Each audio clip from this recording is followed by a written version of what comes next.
Hi friends, இன்னைக்கு நம்ம என்ன பார்க்க போறோம்னா நம்ம வீட்டுக்கு மேல எப்படி நான் ஃபிஷ் போட்ஸ்லாம் வச்சு க்ரோன் பண்ணிட்டு இருக்கேன்னு சொல்லி ஒரு வீடியோவை நான் எடுத்து போட்டிருக்கேன். ஸோ வீடியோ பாருங்க, பார்த்து உங்களுக்கு பிடிச்சிருந்துச்சுன்னா நம்ம வீடியோ லைக் பண்ணி வச்சுக்கோங்க, லைக் பண்ணுங்க, ஷேர் பண்ணுங்க, கமெண்ட் பண்ணுங்க, மறக்காம சப்ஸ்கிரைப் பண்ணி வச்சுக்கோங்க.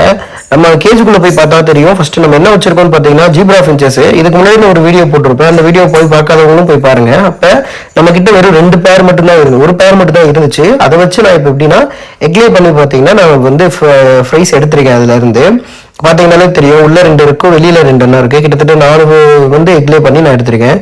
ஸோ இது வந்து பார்த்தீங்கன்னா லவ் பேர்ட்ஸ் வந்து நான் ப்ரீட் எடுக்கிறதுக்கு ரொம்ப கஷ்டப்பட்டுட்டு இருக்கேன். இது வரைக்குமே எதுவுமே நடக்க மாட்டுது. அதில் ஒயிட் ஃபின்ச்சஸும் பார்த்தீங்கன்னா ஒரு எக்லே பண்ணியிருக்கு. இதுக்கு வந்து கரெக்டான பேர் இல்லாதனால நான் ஒன்றுமே பண்ணாமல் வச்சிருக்கேன். அதுக்கடுத்து பார்த்தீங்க அப்படின்னீங்கன்னா நம்மளோட கெப்பியோட ஃபார்ம், கெப்பியோட தனியாக அவர் வந்து க்ரோன் பண்ணி போட்டிருக்கேன். நான் அதில் வாங்கினது வெறும் 2 பேர் தான். இது பார்த்தீங்கன்னா எல்லாமே ஒன்றா போட்டனால எல்லாம் மிக்சடு கெப்பி ஆகி போச்சு. இப்போ எல்லாமே இம்போர்ட்டடாக தான் வாங்கி வச்சிருந்தேன் நான், ஆனால் எல்லாமே இப்போ மிக்சடு கெப்பி அவங்க ஒன்றும் ப்ரீட் ஆகிட்டே இருக்கு. அதுக்கடுத்து நம்ம பார்க்க போகிறோம் அப்படின்னா போலார் பேரட் பார்த்தீங்கன்னா இது எல்லாமே நம்ம கிட்ட ப்ரீட் ஆகி நம்ம கிட்ட வளர்ந்த ஃப்ரைஸ் எல்லாமே பார்த்தீங்கன்னாலே தெரியும், எல்லாமே செம்ம ஆக்டிவாகவே இருப்பாங்க அதில்.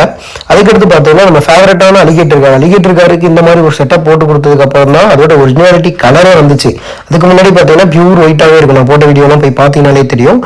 அடுத்து பார்த்தீங்கன்னா பீட்டாவோட ப்ரீடிங் வந்து நான் என்ன தப்பு பண்ணுறேனே தெரியல. நான் ப்ரீடிங் போட்டும் எனக்கு கரெக்டான ரிசல்ட் எதுவுமே கிடைக்கிறது இல்லை. நானும் பார்த்தீங்கன்னா என்னென்னமோ பண்ணி பார்த்துட்டேன். நான் என்ன தப்பு பண்ணுறேன்னு சொல்லி எனக்கு கமெண்ட்ல வந்து நீங்கள் கமெண்ட் பண்ணுங்க. ஸோ அப்போ நான் அந்த தப்பை திருத்திக்கிறேன். அதே மாதிரி பார்த்தீங்கன்னா இன்னொரு பேரும் நான் போட்டிருந்தேன், அதுவும் எனக்கு கரெக்டான ரிசல்ட் கிடைக்கல. ஸோ இதுலேயும் பார்த்தீங்கன்னா ஃபீமேல் நல்லா இக்ளோரோட இருக்குது, ஆனால் பார்த்தீங்கன்னா எனக்கு கரெக்டான அந்த ரிசல்ட் வந்து கிடைக்க மாட்டுது. ஸோ அதுக்கடுத்து நம்ம என்ன பார்க்க போகிறோம்னு பார்த்தீங்கன்னா ஆப்பிள் ஸ்னைல் பொறுத்தளவு பார்த்தீங்கன்னா நம்ம கிட்ட வாங்கி இப்போதான் சின்னதாகவே இருக்காங்க. இது இன்னும் பார்த்தீங்கன்னா நல்ல சைஸ் வரும். அந்த சைஸ் வர வரைக்குமே நம்ம வெயிட் பண்ணணும் போல அதுக்கு ப்ரீட் ஆகுறதுக்கு. மேக்ஸிமம் இவ்வளோதான் இப்போதைக்கு நம்ம கிட்ட இருக்கு. நம்ம நிறைய வச்சிருந்தோம், நிறையவே பார்த்தீங்கன்னா வேஸ்ட்டாக போச்சுருந்தோம். போன வரை வச்சிருந்தேன்னா கொய் ஃபிஷ் எல்லாம் வச்சிருந்தேன். ஸோ அது எதுவுமே இல்லை. ஸோ இதுதான் நம்ம கேஜி. ஸோ இதில் தான் வந்து நான் வந்து எல்லாமே க்ரோ பண்ணிட்டு இருக்கேன். இந்த மாதிரி இன்ட்ரெஸ்டிங்கான வீடியோஸ்லாம் உங்களுக்கு வேணும் அப்படின்னா நம்ம சேனலை வந்து சப்ஸ்கிரைப் பண்ணி வச்சுக்கோங்க. ப்ளஸ் பார்த்தீங்கன்னா நம்ம சேனலை வந்து லைக் பண்ணுங்கள், ஷேர் பண்ணுங்கள், கமெண்ட் பண்ணுங்கள். அப்போ தான் நான் போடுற வீடியோஸ்லாம் உங்களுக்கு வரும்.